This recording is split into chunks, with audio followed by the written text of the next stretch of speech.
I came out here for silence. Not the kind of silence you get in a city late at night, when traffic fades and people finally go indoors, but the kind that stretches for miles.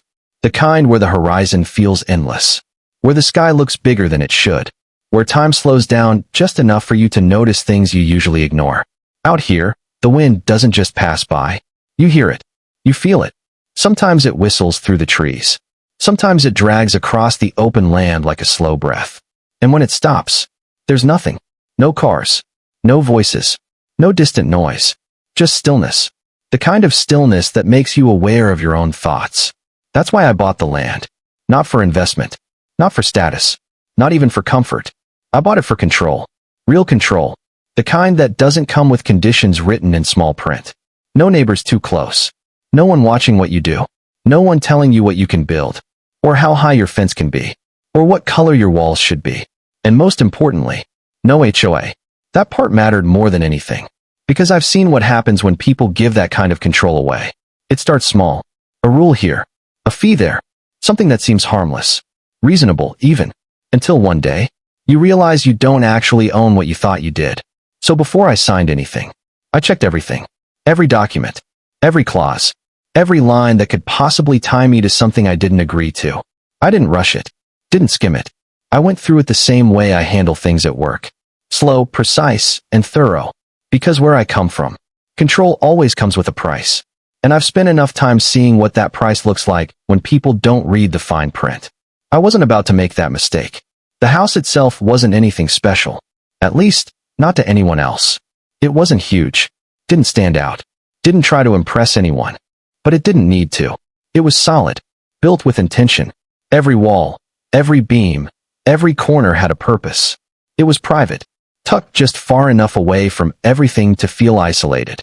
But not so far that it felt disconnected. And more than anything, it was quiet. For me, that mattered. Because my job, it's not something you bring home. It's not something you talk about casually. It's not something you explain over dinner. It's the kind of work where details matter. Where small things become big problems if you ignore them. Where mistakes don't get second chances. And sometimes, it follows you. Not physically, not directly, but mentally. You carry it with you. The decisions, the outcomes, the things you can't undo. That's why this place existed. It wasn't just a house. It was distance. From noise. From pressure. From everything that came with that badge. A badge. A small piece of metal. Simple. Compact. Easy to hide. But powerful. Because depending on when you show it, and who you show it to, it can change everything. Out here though, it stayed out of sight. Out here, I wasn't anything special. No titles. No authority. No expectations. Just another guy who owned a piece of land. And that's exactly how I wanted it. The first sign that something was wrong was so small, I almost ignored it. A single piece of paper. It was taped to my front door. No envelope. No stamp. No official delivery. Just there. Like it had always belonged. I remember standing there for a second. Just looking at it. Not because it was important, but because it felt out of place. I pulled it off the door. Unfolded it. And read the first line. Final warning. HOA dues overdue. I blinked. Read it again. Then again. HOA? That didn't make sense. Not here. Not on this land. There wasn't supposed to be any HOA attached to this property. That was one of the first things I confirmed before buying it. It wasn't optional. It wasn't negotiable. It was a requirement. So I went back inside. Didn't rush. Didn't panic. Just moved with purpose. I pulled out the purchase documents. Sat down. And started going through them again. Every page. Every clause. Every detail. Slowly. Carefully. The same way I had done the first time. And just like before, there was nothing. No HOA agreement. No mention of fees.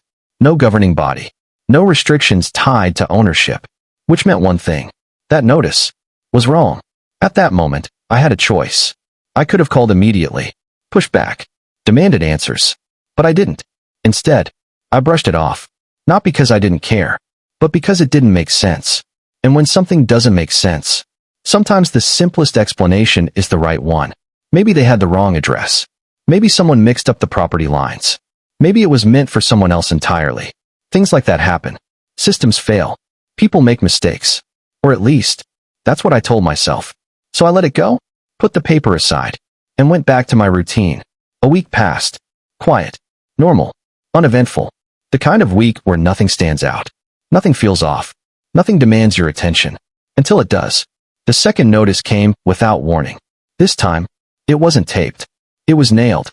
Driven straight into the wood of my front post. Hard enough to leave a mark. Hard enough to make a point. I noticed it the moment I stepped outside. Not because I was looking for it, but because it was impossible to miss. I walked over. Looked at it. Didn't touch it right away. The message was shorter this time. More direct. More aggressive. Failure to comply will result in enforcement action. No confusion. No room for interpretation. This wasn't a mistake anymore. This was a warning. And I don't ignore warnings. I pulled the paper off the post.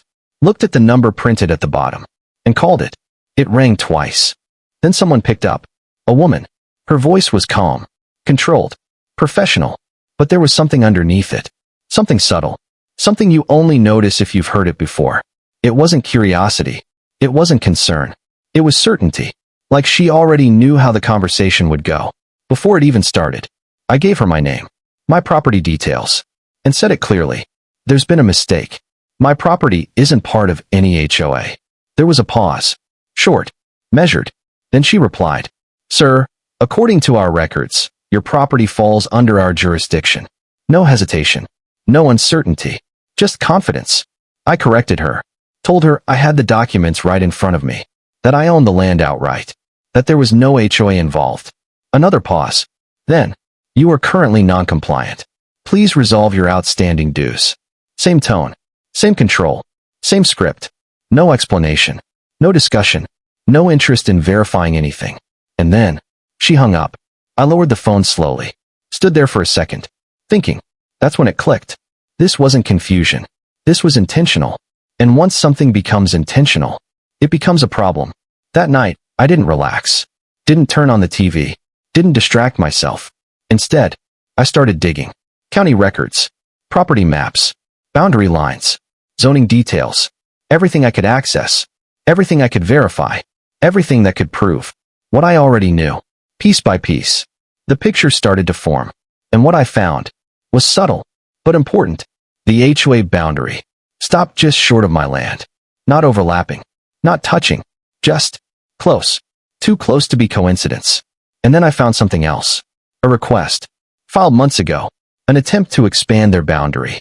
It wasn't approved. It wasn't finalized. But it existed. And that told me everything I needed to know. They weren't enforcing authority they had. They were enforcing authority they wanted. And they were betting that no one would challenge it. Most people wouldn't. Most people would pay. Or argue. For a while. And then give in. Because fighting something like that takes time, energy, effort. And not everyone has that. But me? I don't ignore patterns. And this was a pattern. So I documented everything. Screenshots. Copies. Timestamps. Saved it all. Because something told me. This wasn't over. A few days later. I had to leave. Work-related. Not optional. Before I left, I secured everything. Locked doors. Checked windows. Activated cameras around the property. Standard procedure. Nothing unusual. I remember standing there for a moment before leaving. Looking at the house. The land. The silence. Taking it in. And thinking, I'll be back soon. I had no idea that when I came back, none of it would be there. The drive back felt normal. Too normal. The kind of normal that doesn't raise questions. Until later. Until you look back and realize. That was the last moment everything felt the way it used to. The road stretched out in front of me. Long, quiet, familiar. I had driven it enough times to know every turn. Every uneven patch of dirt. Every slight bend where the trees leaned just a little closer to the path. There was comfort in that familiarity. Predictability. Control. The engine hummed steadily. The tires rolled over gravel with that soft, repetitive crunch. Nothing unusual. Nothing out of place. But then, something shifted. It wasn't something I could see. Not yet. It was a feeling. Subtle. Quiet. But there.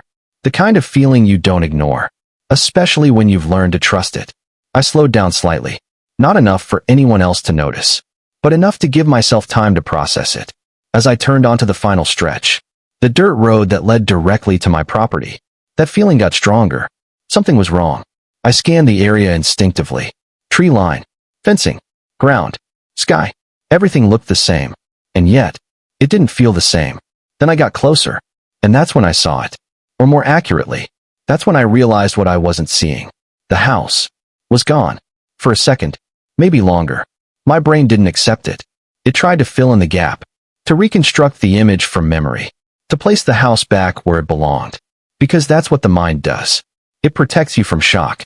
It tries to make sense of things, even when they don't make sense. But reality doesn't adjust itself for comfort. And the closer I got, the clearer it became. There was no house, just a wide, open space, covered in debris. Wood, broken into jagged pieces. Beams snapped apart like they had been forced down without care. Concrete scattered, reduced to chunks and dust. Glass, shattered into fragments that caught the light at the wrong angles. I slowed the car to a stop, didn't turn off the engine, didn't open the door. I just sat there, hands still on the wheel, eyes fixed forward, trying to process what I was looking at. There are moments where your mind needs time to catch up with reality. This was one of them. Because this wasn't damage. This wasn't a break-in. This wasn't weather. This was something else. Something deliberate. I turned off the engine. The sound faded quickly. And with it, the last bit of normalcy. Silence took over. Not the peaceful silence I came here for, but a different kind. Heavy. Unsettling. I opened the door. Stepped out. Slowly. Like moving too fast would confirm something I wasn't ready to accept. The ground felt different under my feet. Or maybe that was just in my head. Every step toward that pile of debris felt heavier than the last. Because with each step, the truth became harder to deny. This wasn't an accident. This was demolition. Controlled. Intentional. Complete. They didn't damage the house. They erased it. And then, I saw them. A group of people, standing near the edge of the property. Talking casually. Relaxed. Unbothered. Like they were finishing up a routine job.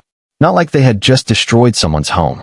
Not like they were standing in the middle of something that didn't belong to them.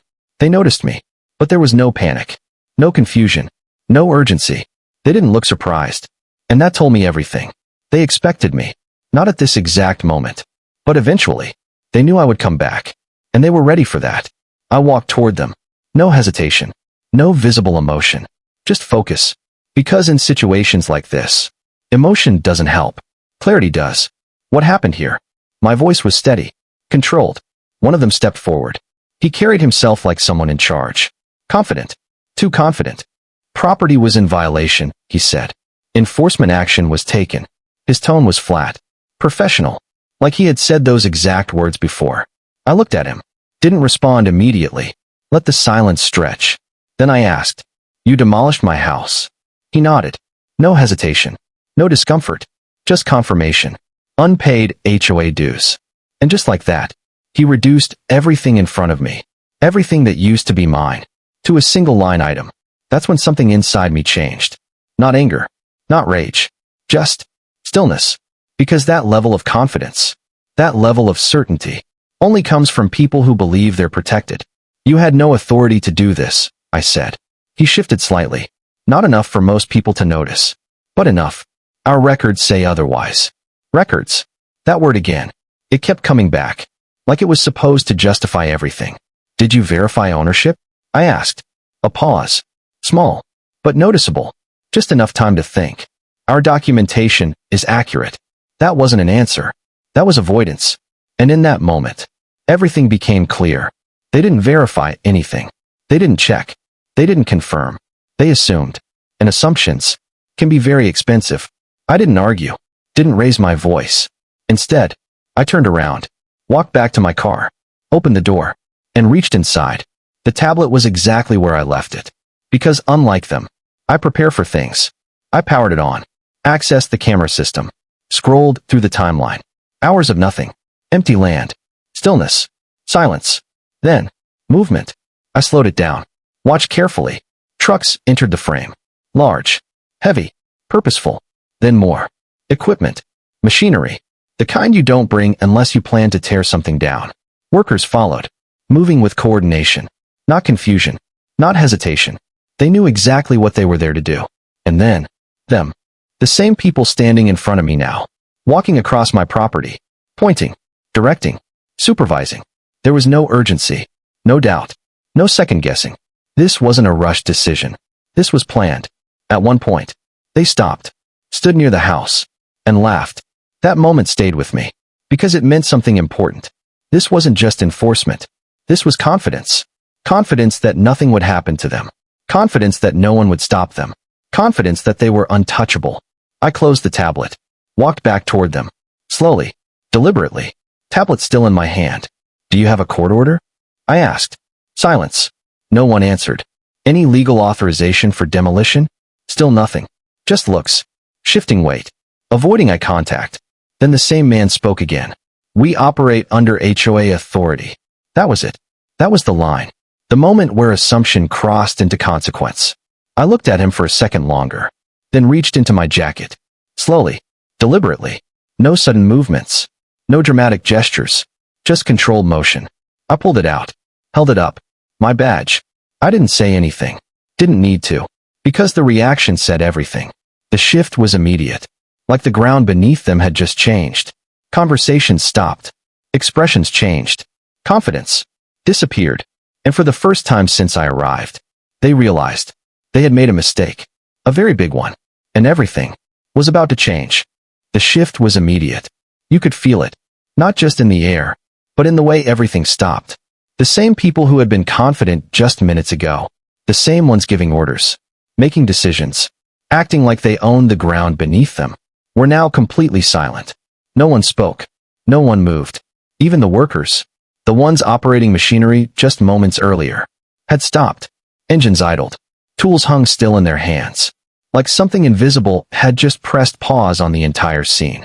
One of them leaned toward another, whispered something under his breath. Is that real? It wasn't meant for me. But I heard it, and I didn't respond. Because I didn't need to. The answer was already in front of them. I stepped closer. Slow. Measured. Still calm. Still controlled. No raised voice. No sudden movements. Because control, in moments like this, is louder than anger. You've just destroyed my property, I said. My voice carried just enough. Clear. Direct. No one responded. No one argued. No one tried to justify anything. Because for the first time, they didn't have anything to stand on. And now, I continued. This becomes something much bigger than HOA dues. That's when the panic started. Not loud. Not chaotic. But visible. Phones came out. One after another. Calls were made. Voices dropped. People stepped away from each other, creating distance. Like proximity itself suddenly felt dangerous. The man who had been speaking earlier, the one who stood in front of me with confidence, looked different now. His posture had changed. His shoulders weren't as straight. His voice, when he finally spoke again, wasn't as steady. What do you want us to do? He asked. There it was. The shift from authority to uncertainty. I didn't answer immediately. Instead, I looked past him, at the ground, at the debris, at what used to be my house, the broken wood, the crushed foundation, the scattered remains of something that had been built with intention and erased without hesitation. Start by telling the truth, I said. No anger, no threat, just a statement. Because at this point, the damage was already done. Now it was about accountability. It didn't take long for things to escalate. Within minutes, more vehicles arrived. Not theirs. Official ones. Authorities. And this time, the dynamic was different. Completely different. Because I wasn't the one being questioned. They were. The same people who had been giving orders earlier were now being asked for answers. Documents were requested. Permits. Authorization. Proof. Anything that justified what they had done. And one by one, those requests came back empty. No court order. No legal jurisdiction. No approval. Nothing. Just silence. Just hesitation. Just the realization that they had nothing to stand on. Because everything they had done was built on assumption. And assumptions don't hold up when someone starts asking the right questions. The footage I had, the records I saved, the boundaries I confirmed, all of it came together, piece by piece. And suddenly, this wasn't just about one house. It was bigger, much bigger. Over the next few days, the situation unraveled faster than they could react. Investigations began. Formal ones. Records were pulled. Contracts examined. Boundaries reviewed. And what they found wasn't isolated. This wasn't a one-time mistake. This was a pattern. Smaller properties. People who didn't have the time, or resources, or knowledge to fight back. Owners who trusted what they were told, who assumed the authority was legitimate, and paid the price for it. Some paid fees they didn't know. Some lost property rights they didn't realize they had. And some walked away entirely because pushing back felt harder than giving in. That's how systems like this grow. Quietly, gradually, without resistance. Until someone finally says no. Until someone finally stops accepting it. Until someone finally pushes back. And when that happens, everything starts to collapse. Because the structure wasn't built on authority. It was built on assumption. And once that assumption breaks, everything else follows. The HOA went silent. Completely. No statements. No public response. No attempt to defend what they had done. Because there was nothing to defend. Weeks passed. And eventually, things settled. Not back to normal, but into something new. I stood on that same piece of land again. The same place where everything had happened. Where the house used to stand. Where the debris once covered the ground. Now, it was clear, clean, open, quiet. The kind of quiet I came here for in the first place. But it felt different now. Not empty. Not lost. Just reset. Plans were already in motion. Not just to rebuild, but to rebuild better, stronger, more deliberate. Because this time, there would be no confusion, no assumptions, no overreach. Just clarity, clear boundaries, clear ownership, clear consequences. They thought I was just another homeowner. Someone they could pressure, someone they could control, someone they could ignore. And for a while, that assumption worked. Because no one challenged it. No one pushed back hard enough to expose it. But the moment they saw that badge, everything changed. Not because of what it represented on the surface, but because of what it brought with it. Accountability, verification, and consequences. Because power only works as long as no one questions it. As long as no one challenges it. As long as no one stands in front of it and says, no. And this time, they challenged the wrong person. They crossed the wrong line. And when they did, everything they built on assumption collapsed. Slowly at first, then all at once. And in the end, the silence returned. But this time, it meant something different. It wasn't just peace. It was proof that control, without authority, never lasts. And that sooner or later, someone always pushes back.